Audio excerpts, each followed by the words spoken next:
पति पत्नी का झगड़ा, दिल छूने वाली कहानी। संयुक्त परिवार के एक पति पत्नी में काफी बड़ा झगड़ा हुआ। ये झगड़ा उन छोटे मोटे झगड़ों से ज्यादा गंभीर था जो हर पति पत्नी में सामान्यतः होता है, क्योंकि इस झगड़े में एक दूसरे की आलोचना करते करते बात इतनी बिगड़ गई थी कि पति पत्नी एक दूसरे से अब तलाक मांगने तक बातें करने लगे थे। संयुक्त परिवार के बाकी के सभी लोग बहुत परेशान हो गए और वह सब किसी तरह इन दोनों को समझाकर इस झगड़े का अंत करना चाहते थे। जब सभी के प्रयास काम नहीं आए तो वे लोग पति पत्नी के इस जोड़े को घर के सबसे बुजुर्ग सदस्य यानी दादाजी के पास लेकर गए।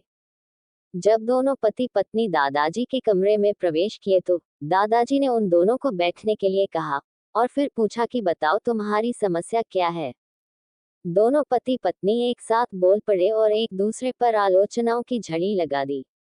जितनी कमियां पत्नी अपने पति में गिना रही थी, उससे ज्यादा कमियां पति भी अपनी पत्नी में गिना रहा था और कई मिनटों तक ये सिलसिला चलता रहा।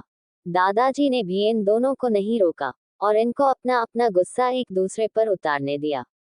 आखिर में जब दोनों एक दूसरे की बुराइयां करके थक गए और शांत हो गए तब दादाजी ने उन दोनों से कहा, अब दोनों एक दूसरे की कुछ अच्छाइयां बताओ।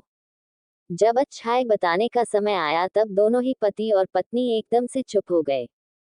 शायद गुस्से में उन्हें कुछ याद नहीं आ रहा था या फिर गुस्से की वजह से ही वह एक दूसरे की अच्छाइयां बताना नहीं चाहते थे। दादाजी ने यह बात भी महसूस कर ली। थोड़ी देर तक जब कोई भी नहीं बोला तब दादाजी ने कहा, अच्छा ठीक है, ये लो पेपर और पेन और एक दूसरे की अच्छाइयां इसमें लिखो। पति पत्नी दोनों ने ही पेपर और पेन लिया और एक दूसरे से काफी दूर जाकर बैठ गए। थोड़ी देर तक ना पति ने कुछ लिखा ना पत्नी ने। फिर पति ने पेपर में कुछ लिखना शुरू किया। उसे देखकर पत्नी ने भी अपने पेपर में लिखना शुरू कर दिया। ऐसा लग रहा था जैसे दोनों एक दूसरे से कंपटीशन कर रहे हो। काफी समय तक दोनों ने पेपर में लिखा और जब पेपर लिखावट से भर गया तब दोनों ही अपना अपना पेपर लेकर दादाजी के पास उन्हें देने के लिए गए। दादाजी ने उन दोनों के ही पेपर लेने से मना कर दिया और कहा कि अपने अपने पेपर एक दूसरे को दे दो और अब एक दूसरे के पेपर पढ़ो। पति ने पत्नी को और पत्नी ने पति को अपना पेपर दे दिया। वे एक दूसरे के पेपर पढ़ने लगे। थोड़ी देर बाद पति और पत्नी दोनों के ही आंखों में आंसू थे। पेपर में अपने बारे में लिखी अच्छाइयां पढ़कर पत्नी तो फूट फूट कर रोने लगी। पत्नी को रोता देख पति उसे चुप कराने के लिए दौड़ पड़ा और माफी मांगते हुए उसे मनाने लगा।